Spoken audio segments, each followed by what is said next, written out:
Salah terjemahannya. Rumah ibadah dibikin kemah pertemuan. Emang agama itu adalah pramuka? Kok kemah? Emang persami, perkemahan Sabtu Minggu? Jangan gitu. Ini bahasa aslinya tabernakel, rumah ibadah. Masjid, rumah ibadah. Masjid, masjid.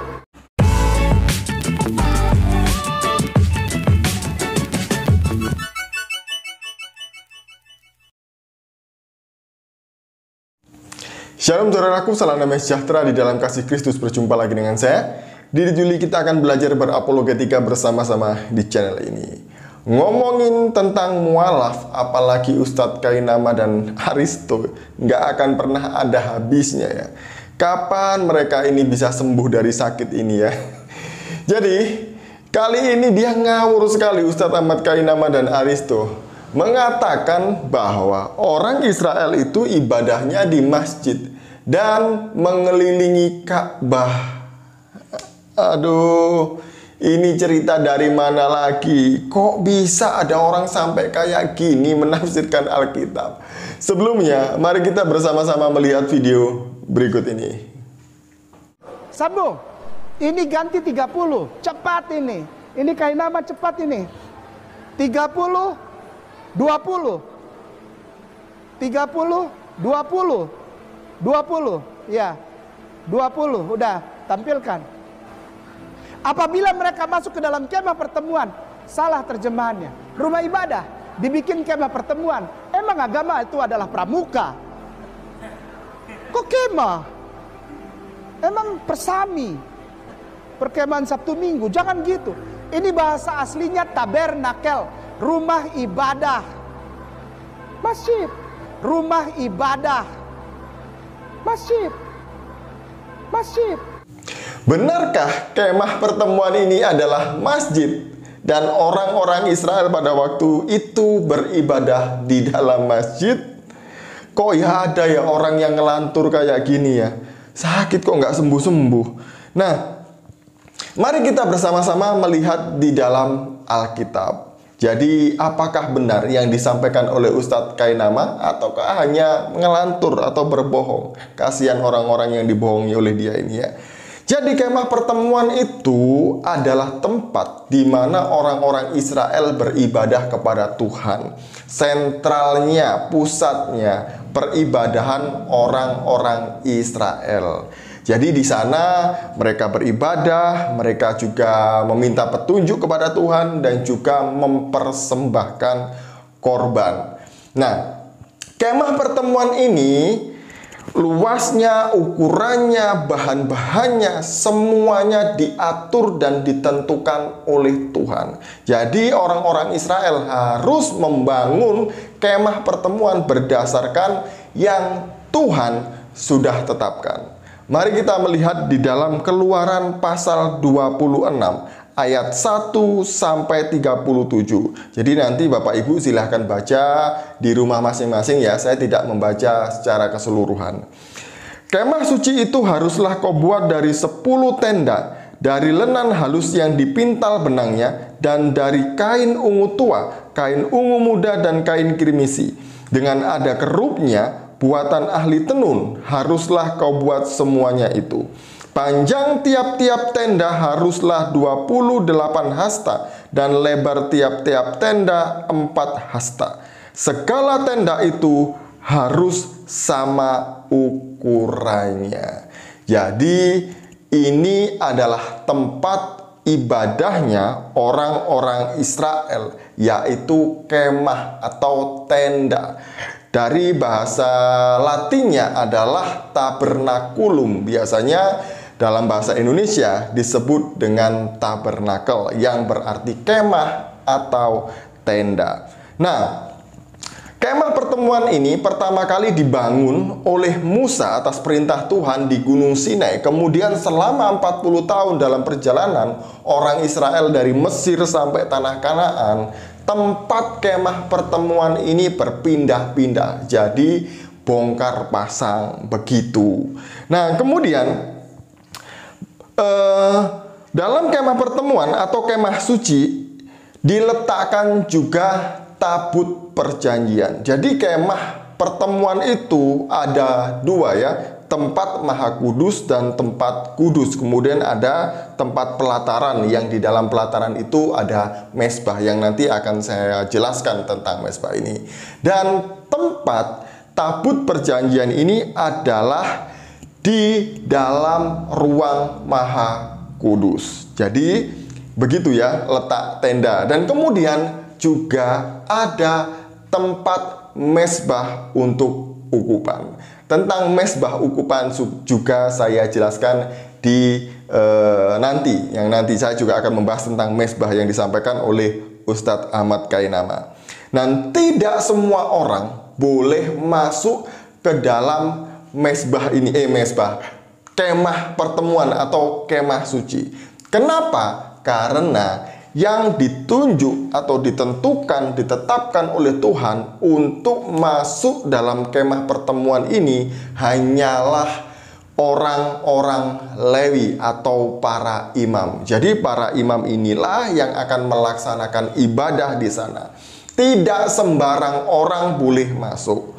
Jadi imam-imam ini yang dikhususkan oleh Tuhan untuk mengatur semua upacara yang ada di dalam kemah pertemuan tadi itu ya, termasuk mempersembahkan korban.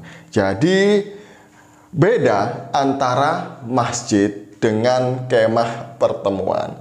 Masjid siapa saja boleh masuk, laki-laki, perempuan, besar, kecil boleh masuk, imam orang biasa boleh masuk. Tapi kemah pertemuan tidak begitu. Sekali lagi, yang boleh masuk hanya imam. Lalu Pak Ustadz, persamaannya di mana?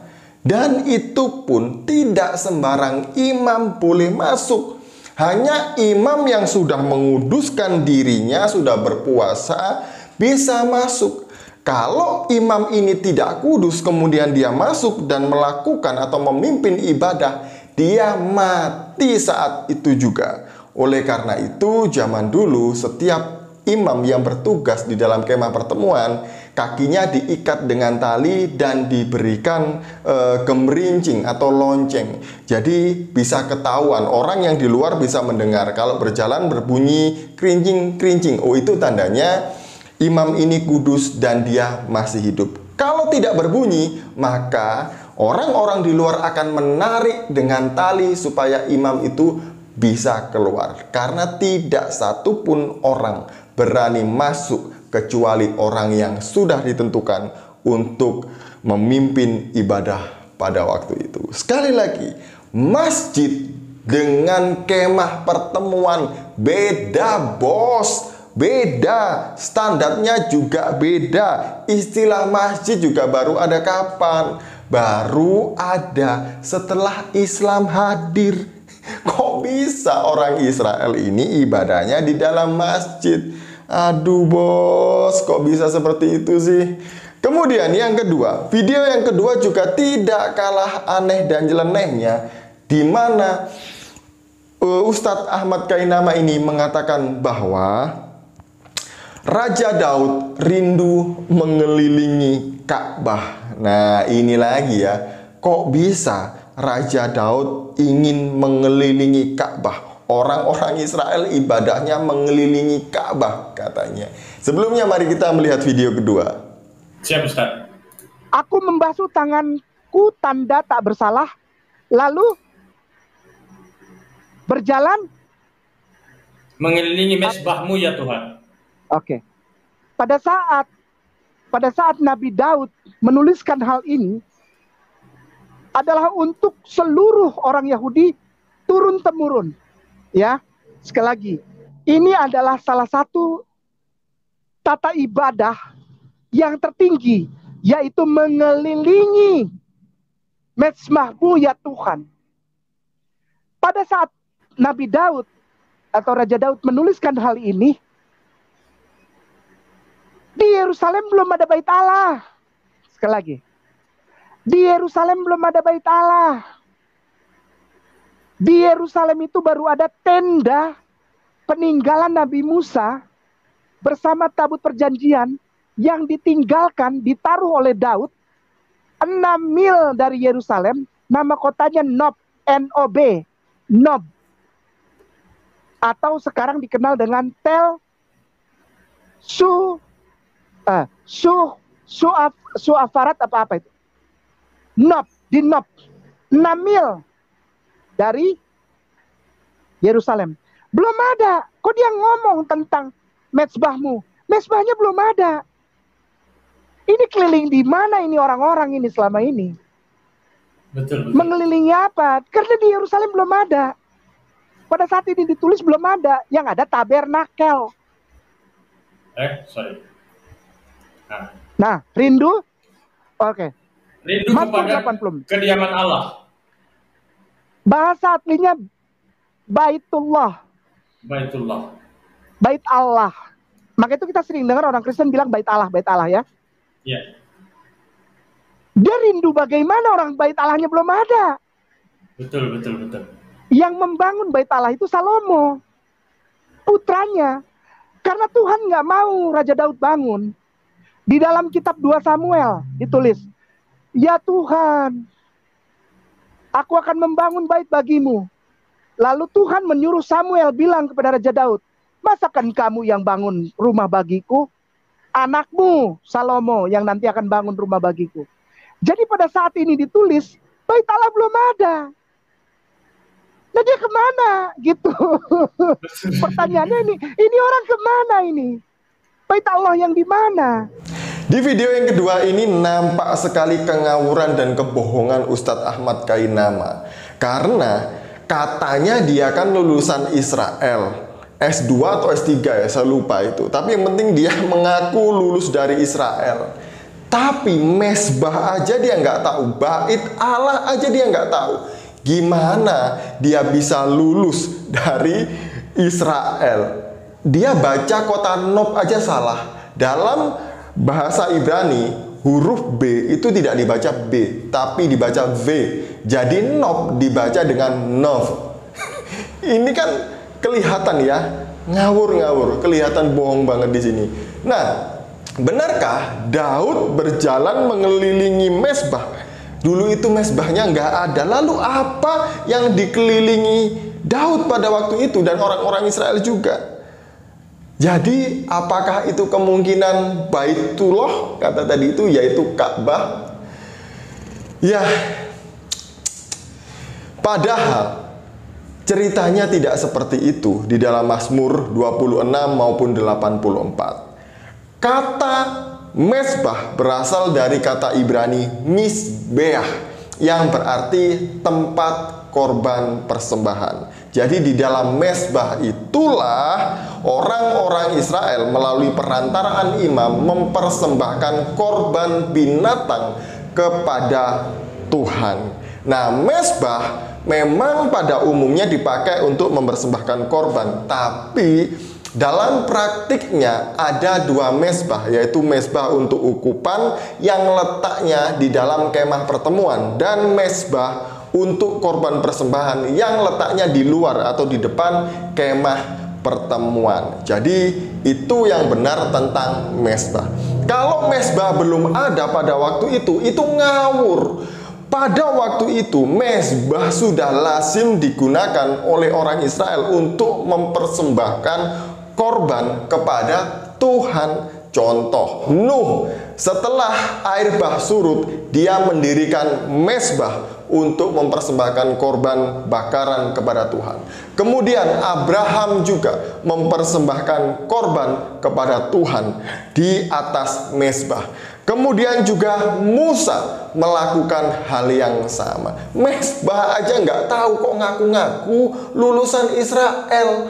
Gimana ini orang? Kemudian bait Allah juga belum ada katanya. Bait Allah dari kata bait Elohim yang artinya bait itu rumah, Elohim itu Tuhan, artinya rumah Tuhan. Sebelum bait suci dibangun oleh Salomo, Tuhan tinggal dan berdiam di tengah-tengah orang Israel. itu di dalam kemah pertemuan. Inilah rumah Allah, di mana Allah tinggal, Allah hadir, Allah berdiam di tengah-tengah orang Israel. Karena di situ ada tabut perjanjian, bukan Baitullah yang mengarah kepada Ka'bah. Nggak nyambung, jaga sembung bawa golok lagi ini. Jadi hal-hal gini ini ngawur ya. Padahal Alkitab ngomong apa, dia tafsirkan apa dan kemana. Yang jeluntrungannya apa? Yang garisnya itu kalau ditarik itu juga nggak nyambung. Padahal kalau kita melihat sejarah di dalam buku Islam in Light History ini, tulisan Dr. Rafat Amari di halaman yang ke-91. Dr. Rahmat Amari melalui tulisan-tulisan sejarawan Romawi dan Yunani, dia menyimpulkan bahwa melalui tulisan-tulisan sejarawan itu, Ka'bah baru dibangun pada abad ke-5. Sekali lagi ya, ini bukan kata saya, tapi kata buku Islam in Light of History, tulisan Dr. Rafat Amari. Saya akan membacakan halaman 91. Kuil Ka'bah dibangun di abad ke-5 Masehi oleh Tuba, ketua Himyarid dari Yaman. Akan tetapi, suku Quraisy sama seperti suku Arab lainnya terus melakukan ziarah 2 kali setahun ke kuil utara. Nah, kata hajj berarti ziarah atau haji. Dalam buku ini disampaikan bahwa melalui data-data sejarawan Romawi itu Ka'bah Mekah belum ada sejak sampai abad ke-4 Masehi itu belum ada. Bahkan Ka'bah baru dibangun abad ke-5 Masehi. Saya lanjutkan. Ka'bah di Mekah merupakan bagian dari sistem agama yang mengandung banyak Ka'bah-Ka'bah lain di Arabia, dan semuanya tergabung dalam satu ibadah bintang Arabia. Jadi di Arabia, di semenanjung Arab pada waktu itu banyak Ka'bah-Ka'bah yang lain, bukan hanya satu di Mekah saja. Karena setiap suku, setiap wilayah itu ada Ka'bahnya, tempat pemujaan berhala pada waktu itu. Lanjut halaman 92. Di zaman pra-Islam, pra-Muhammad, nama Ka'bah diberikan kepada semua kuil agama keluarga dewa bintang Arabia. Ka'bah juga termasuk. Setiap Ka'bah memiliki bentuk kotak yang sama dengan struktur bagian dalam yang sama seperti Ka'bah di Mekah. Contohnya, setiap kuil punya sebuah sumur di mana persembahan diletakkan. Setiap kuil juga punya sumur berisi mata air yang menyediakan air untuk ibadah haji. Di Mekah, sumur ini dinamakan Zam-Zam. Unsur utama semua kuil Ka'bah itu adalah batu-batu hitam. Batu-batu ini adalah batu-batu meteor yang ditemukan orang-orang Arab dan dianggap keramat. Jadi batu-batu itu ditemukan. Jika batu-batu itu ditemukan, maka sebuah kuil akan dibangun di tempat itu. Dengan demikian, setiap Ka'bah memiliki batu hitam yang dijunjung tinggi sebagai dewa yang mewakili keluarga bintang. Para peziarah datang ke berbagai Ka'bah untuk melakukan tata cara ibadah yang sama yang dilakukan umat muslim di Mekah. Contohnya, para pria dan wanita memakai baju khusus yang bergerak mengelingkari batu hitam. Kuil-kuil Ka'bah ini berasal dari Yaman dan dibangun untuk menyembah keluarga bintang, Hilal, dewa bulan, dan sang ayah, dan Elat, dewi matahari, adalah istrinya. Ka'bah tersebar di seluruh Arabia setelah berbagai suku Yaman melakukan emigrasi atau imigrasi ke arah utara. Suku Qusa'ah datang dari Yaman di abad kedua Masehi ke daerah di mana Mekah kemudian dibangun, yaitu di abad keempat Masehi. Jadi inilah cerita tentang Ka'bah dan Mekah yang baru dibangun pada abad keempat Masehi. Jadi di batu hitam itu juga sudah dibangun, sudah disembah oleh orang-orang Arab pagan pada waktu itu menurut buku ini, dan itu adalah meteor. Menurut buku ini, saya hanya membaca buku ini. Bapak Ibu bisa download PDF-nya di Google ada, cari buku Islam in Light of History tulisan Dr. Rafat Amari, nanti akan muncul PDF-nya ya, silahkan dibaca sendiri. Kalau enggak ya silahkan beli bukunya. Jadi sekian dari saya menanggapi kengawuran Ustadz Ahmad Kainama dan Ustadz Aristo. Apa yang dikatakan semuanya itu salah dan ngawur. Sekian, semoga ini mencerahkan dan mencerdaskan kita. Shalom, salam waras, Tuhan Yesus memberkati.